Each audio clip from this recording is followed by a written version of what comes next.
Olá, pessoal, tudo bem? Espero que vocês estejam bem. Hoje nós vamos trabalhar com o conteúdo do sétimo ano e dentro desse conteúdo do sétimo ano nós vamos fazer uma abordagem em cima da base curricular que trata do período pré-colombiano, pré-Colombo e pré-cabralino.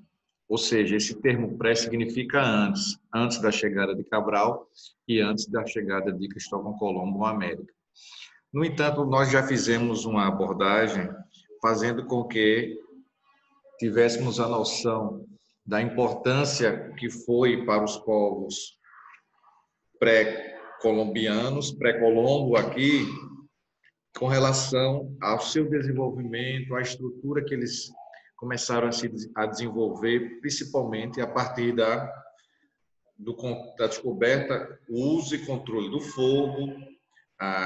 Essa descoberta foi importante. Por quê? Porque ali eles tiveram um ponto de desenvolvimento, podendo cozinhar e assar carne, aquecer-se durante o período mais frio. Lembrando que lá no sexto ano nós já mencionamos que a temperatura da Terra era muito baixa, então a descoberta do fogo vai ser fundamental para o desenvolvimento do homem pré-histórico. Inicialmente, o homem pré-histórico ele era nômade, ele ficava migrando, se deslocando de uma região para outra em busca de melhores condições de vida. Depois ele passa a ser seminômade, em alguns momentos ele ficava parado, em outros momentos ele se deslocava e, finalmente, o homem pré-histórico ele fica sedentário, ele fica fixo em determinada região.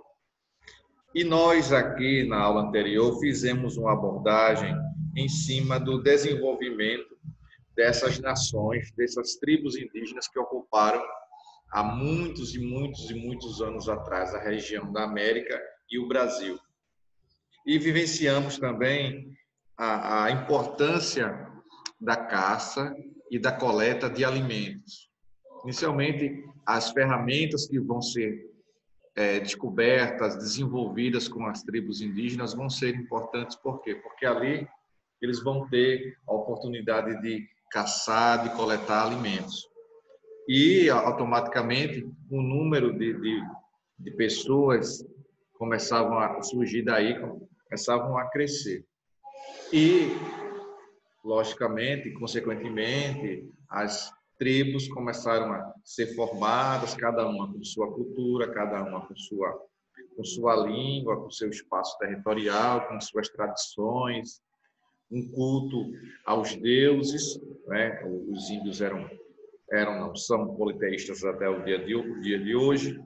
Com isso vai surgir determinadas denominações, determinados clãs, tribos, que vão ocupar. O livro ele faz uma abordagem em cima, principalmente, de dois clãs, de duas tribos, os Sionques e os Tupi-Guaranis. Os Sionques é aquela tribo que surgiu na América e depois, inclusive, tendo também uma outra denominação, outro nome, são conhecidos também como Dakotas, originários lá do noroeste dos Estados Unidos. E uma outra tribo, um outro clã que vai surgir, que nós vamos aprofundar hoje, esse estudo, é a tribo Tupi-Guarani, que vai estar em grande parte do território brasileiro, vai dar origem depois à língua tupi, as referências que vão deixar, que essa tribo vai deixar para a formação do povo brasileiro. Tá bom assim? Pois bem, vamos recomeçar nosso estudo a partir da página 48, que vamos adentrar o estudo específico aprofundado dessa tribo. Com o passar do tempo, vamos passar pelos Tupi-Guaranis e vamos também conhecer os povos pré-colombianos que habitaram a América antes da chegada de Cristóvão Colombo, com suas características, as três mais importantes tribos e civilizações, os maias, os incas e os astecas. Pois bem, Começando aqui na página 48, nós temos os Sioux, também conhecidos como Dakotas. Eram originários muito bem, isso mesmo, viu? Do noroeste dos Estados Unidos, mais precisamente da área entre as bacias do rio Mississippi e Missouri. Então, nós temos aí a observação, a análise de que essa civilização Sioux, também conhecido como Dakota, tinha 2 rios que, sem dúvida nenhuma, vai favorecer o desenvolvimento dessa tribo. Agora, eu estou mencionando isso, eu não estou querendo dizer que isso vai acontecer de forma brusca nem rápida, não. Tudo no seu tempo, viu? Dá a impressão do jeito que se fala, que se imagina, das explicações dos professores, que tudo ocorreu de forma muito rápida, mas não foi assim. As descobertas vão acontecer paulatinamente, aos poucos, e esse povoamento vai começar a se desenvolver, a crescer, o índio, depois os indígenas do noroeste dos Estados Unidos vão ter contato cada vez maior com o branco e vai promover o escambo, que é a troca de produtos, os produtos que o branco vai trocar para que o indígena possa adquirir e vice-versa, um processo de conhecimento entre os dois. A língua inicialmente é um empecilho, mas se fala muito pelos gestos. Procura-se logo alguém que possa servir de tradutor nesses primeiros contatos. É interessante também para vocês assistirem ao filme 1492, A Conquista do Paraíso. Eu já mencionei sobre esse filme e volto a falar sobre ele, porque ali você vai ter uma noção exata de como o conquistador, o branco europeu, como ele vê a sua chegada ao continente americano, que ele pensava que estava nas Índias, mas ele, na verdade, ele estava na América. E esse contato inicial vai ser um contato, não é muito sutil, muito delicado. Os primeiros contatos realmente não são fáceis por conta da língua, da cultura completamente diferente. Então, voltando aqui para o livro. Eram compostos por 3 etnias indígenas, não é? Aí esse termo, eu fico preocupado sempre em deixar para você bem claro o significado dos termos, porque a história tem a sua especificidade. E etnia aí, no caso, é um domínio público, conhecimento público, e etnia tem a ver com raça. Então, temos aí 3 raças indígenas, não é? Tem assim, Santis, Yantonks e Tetons. Ficaram conhecidos como povos guerreiros. Cada etnia dos Sionks tinha seu próprio dialeto, estabelecia sinais para se comunicar. Aquilo que eu abordei agora há pouco, né? Inicialmente, através de sinais, era feito cada contato, cada comunicação. Entre os povos que viviam da coleta de frutos e raízes. A pesca e a caça também eram fundamentais, em especial de bisões e búfalos. Então, a caça dos animais seria uma forma, sem dúvida nenhuma, de sobrevivência. Como foi falado na aula anterior, descoberta do fogo, os armamentos pontiagudos, as armas, serviam para que pudessem caçar e pescar. Vocês têm que observar aquilo que eu falo sempre, que é a questão do conhecimento histórico. Ele não vai surgir de forma isolada, ele vai estar atrelado. O conteúdo anterior, geralmente, ele está sempre ligado ao que vem a seguir. E a gente já observou que o homem pré-histórico ele foi evoluindo. Os primeiros habitantes de cada região, de cada país, os indígenas, em grande parte, foram esses primeiros habitantes e vão deixar uma contribuição gigantesca para nós até os dias de hoje. Prosseguindo aqui, essa prática mobilizava boa parte das tribos, sendo bastante perigosa, pois as armas construídas exigiam um contato próximo com esses animais, o que resultava em muitas mortes de caçadores. Olha aí, a caçada representava um risco muito grande e nem sempre era um sucesso essas caçadas. As armas e os utensílios eram feitos de ossos, chifres de animais e pedras. Chegamos na página 49, que ela vai demonstrar uma outra característica do povo do Xiox. Vamos observar aí, página 49, vamos lá. Outra característica do Xiox foi a domesticação de animais. Bois, búfalos, bisões e porcos foram alguns deles. Mas, sem dúvida, a introdução do cavalo foi a mais decisiva, porque o cavalo vai ajudar muito nos grandes deslocamentos, não é? Sendo o meio de transporte rápido, eficiente, que fazia muito bem aquilo que estava sendo proposto para ele. Prosseguindo então, na página 49, no mesmo parágrafo, diz assim: a caça passou a ser realizada a cavalo, o que diminuía o risco e, consequentemente, o número de mortes nessa atividade. Então, a introdução do cavalo vai permitir que as caçadas possam ser realizadas cada vez mais de forma eficiente. Prosseguindo então, isso vai levar ao quê? Veja a consequência disso. Isso levou a um aumento populacional e da produção de bens de consumo. Em contrapartida, por outro lado, com a domesticação dos animais, sobrou pouco tempo para outras atividades que fossem desenvolvidas, visto que não precisavam mais gastar tanto tempo com a caça. Então, tem mais um tempo para fazer outras atividades, porque o cavalo vai chegar contribuindo demais para que eles pudessem desenvolver e sobrar tempo para isso. Sobrava tempo para fazer outras atividades. Chegamos aqui nos tupis guaranis. A chegada dos europeus em território brasileiro pôs em contato dois povos com características bem diferentes, não é? Bem diferentes.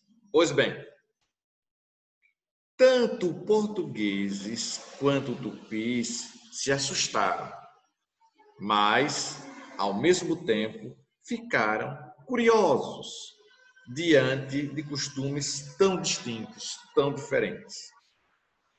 À medida que colonizavam o Brasil, os portugueses puderam perceber que a etnia, que eu já expliquei agora há pouco, né, tem a ver com a raça, a etnia Tupi-Guarani apresentava uma vasta população com cerca de 6 milhões de habitantes. Ah, professor, eu acho pouco esse número de 6 milhões de habitantes. Meu querido, minha querida, muito bem, isso mesmo. Para aquela época aqui, no período pré-colonial, é um número muito, muito grande. Então, havia aí uma grande quantidade de índios no Brasil. Deu para entender? Então, desde a parte norte até o sul da costa brasileira. O interior brasileiro só foi explorado a partir do século XVII.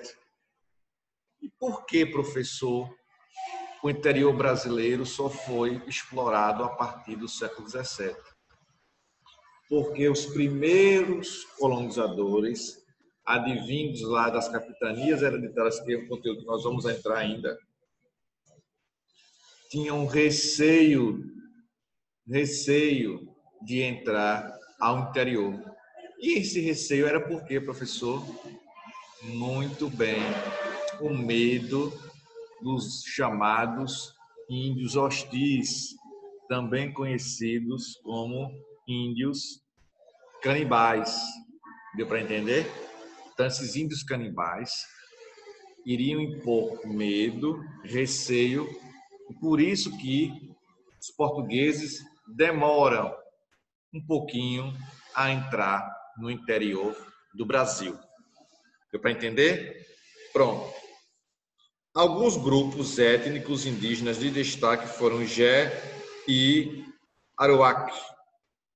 Aqui no link, que fica ao lado, tem os Jé, são povos indígenas do tronco macro-Jé, de língua Jé, que povoaram a região de São Paulo, do Paraná e de Santa Catarina, no Brasil. Aruac é um grupo indígena localizado em diversas partes da América, como Bolívia, Brasil, Colômbia, Paraguai e Antilhas.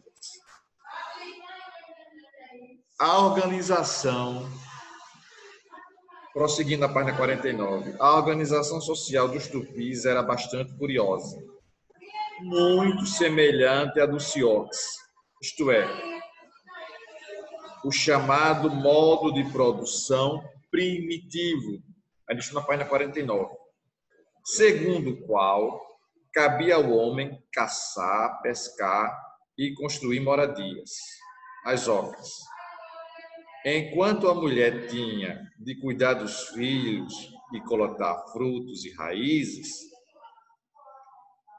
as moradias eram feitas de palha, madeira e cipó, sendo grandes e coletivas. Em outras palavras, eram ocupadas por várias famílias, com antepassados em comum. Geralmente, ficavam por um tempo determinado nas regiões, mudando de local apenas por motivos de catástrofes, ataques e de outras tribos indígenas, entre outros. Na página 50 nós temos: produziam os tupi-guaranis ainda, viu? Produziam utensílios e ferramentas à base de osso e pedra, ambos polidos como machados e facas. Também fabricavam utensílios de cerâmica, como potes para guardar grãos, legumes e carnes. Aos poucos, uma nova atividade foi desenvolvida pelos tupis, a agricultura. Geralmente, criavam plantações próximas às aldeias e cultivavam principalmente mandioca, milho, abacaxi e banana. Também como os sioux, os tupis desconheciam a organização de um Estado e propriedade privada. Não tinham como ter conhecimento ali do Estado, não tinham. E propriedade privada, muito menos. O que é propriedade privada, professor? Quando alguém detém o poder sobre algo privado, não tem nada a ver com o governo ou com o Estado, mas o privado é quem tem ali a ser o dono daquela propriedade. Né? Então, a propriedade é privada, porque tem um dono. Se tivesse o Estado, o Estado iria ter essa importância de ter a propriedade, o modo de produção, a propriedade ia ser estatal. Mas propriedade privada significa fica nas mãos de particulares, não é? Pois bem, vamos fazer agora exercícios que possam colaborar com o nosso conhecimento. Pois bem, vamos lá. Primeira questão da página 50, diz assim: a chegada dos espanhóis América se deu em 1492 na ilha de Guanane, na atual Bahamas. O contato entre brancos e nativos foi impactante. Analise esse evento. A chegada dos povos europeus ao continente americano, pois frente a frente, a resposta. Analise esse evento. A resposta, vamos lá. A chegada dos europeus ao continente americano, pois frente a frente culturas diferentes. Mais do que isso, povos que não se conheciam, vírgula, que nunca tinham se visto, vírgula, o que causou estranheza para ambas as partes, no cotidiano de cada um. Ponto. Além do choque cultural, vírgula, outro problema foram as doenças. Nem os brancos tinham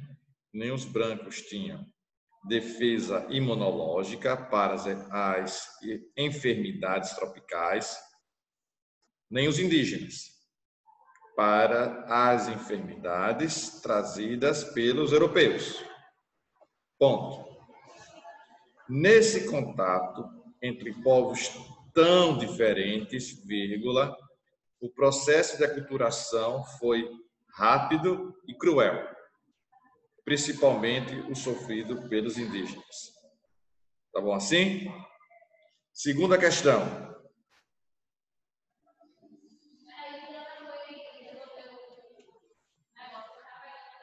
Para fins de estudo, os indígenas foram divididos em dois grandes grupos: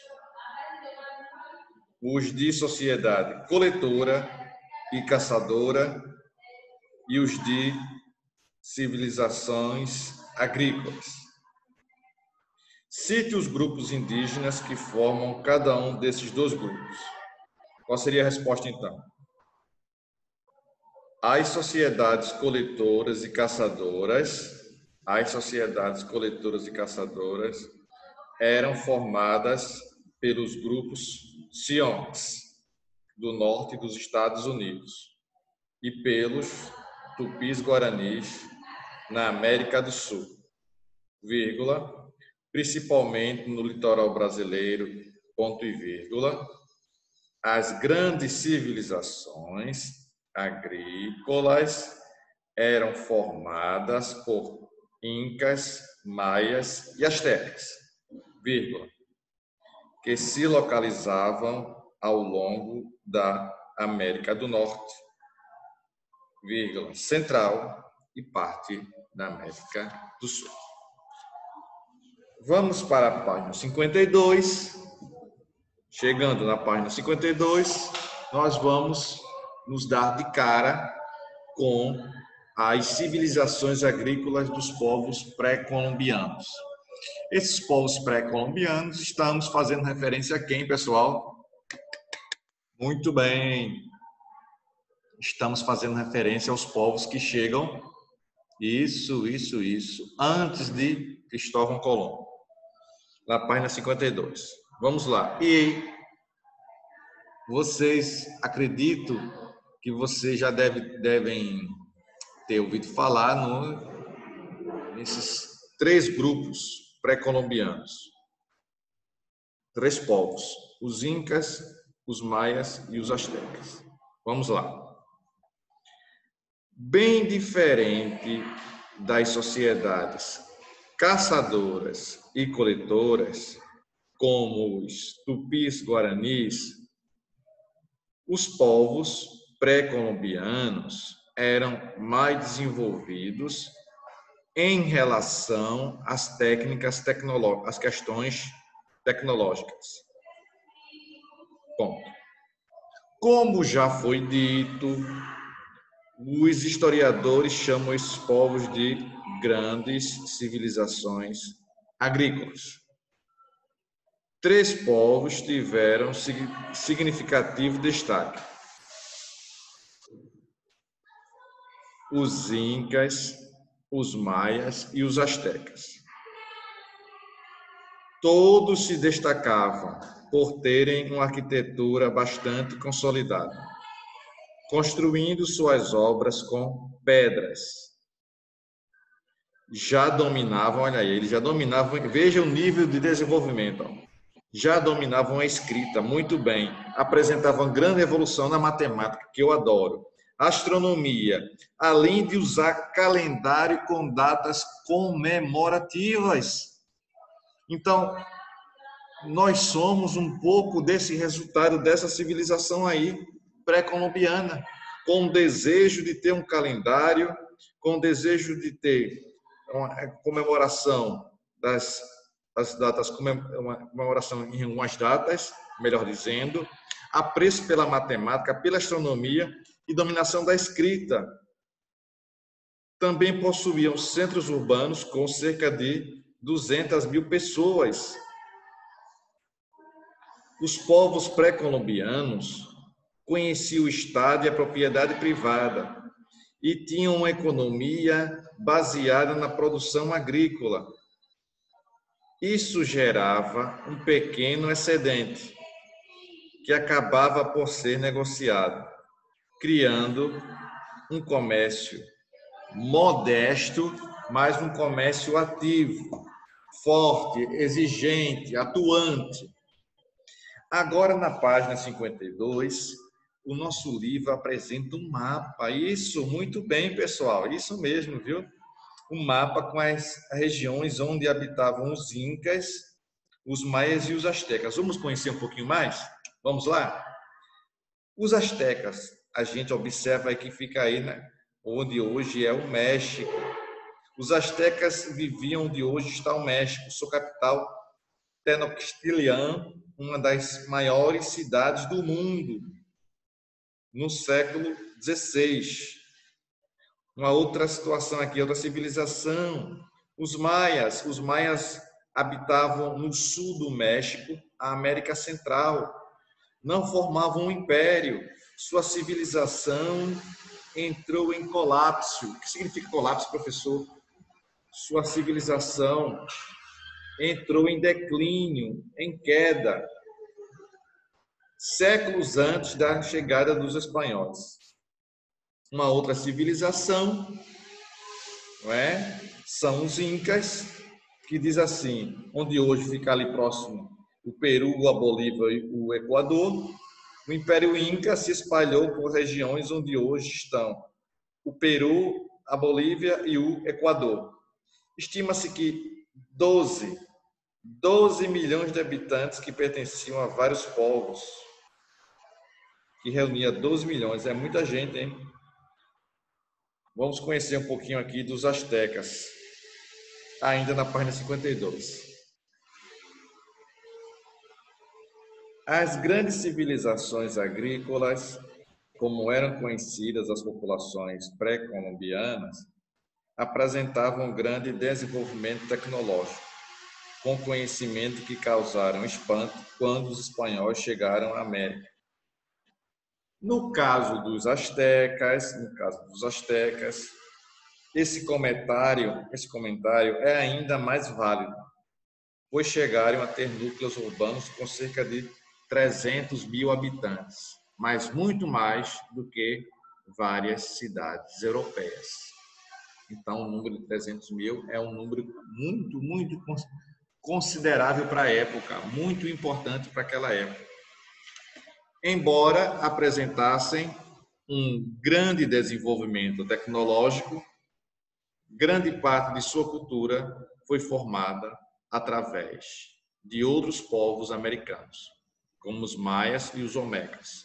Aqui no link, mais uma vez, tem os olmecas, eram um povo indígena de cultura pré-colombiana, da Mesoamérica, habitante das regiões tropicais, essencialmente o México. Formaram uma sociedade agrícola. A teocracia é o governo em que a religião determina as decisões, regras e leis a serem realizadas. A religião que determina. Teo significa o quê? Deus. Cracia, governo.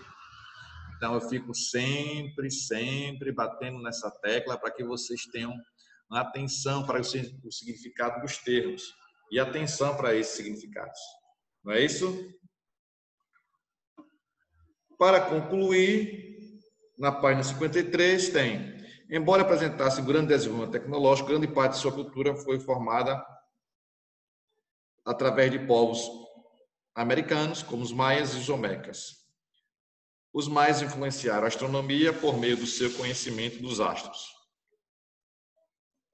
e também os calendários, dinamizando a contagem de tempo. Já os olmecas influenciaram na arte em geral, principalmente na arquitetura, com as pirâmides. Bem, pessoal, na próxima aula nós vamos prosseguir com o estudo sobre os astecas, as suas características, como eles se formavam, as suas classes sociais. Tá bom assim? Espero que vocês tenham compreendido o conteúdo. Forte abraço. Tchau para vocês e até a próxima. Tchau, pessoal.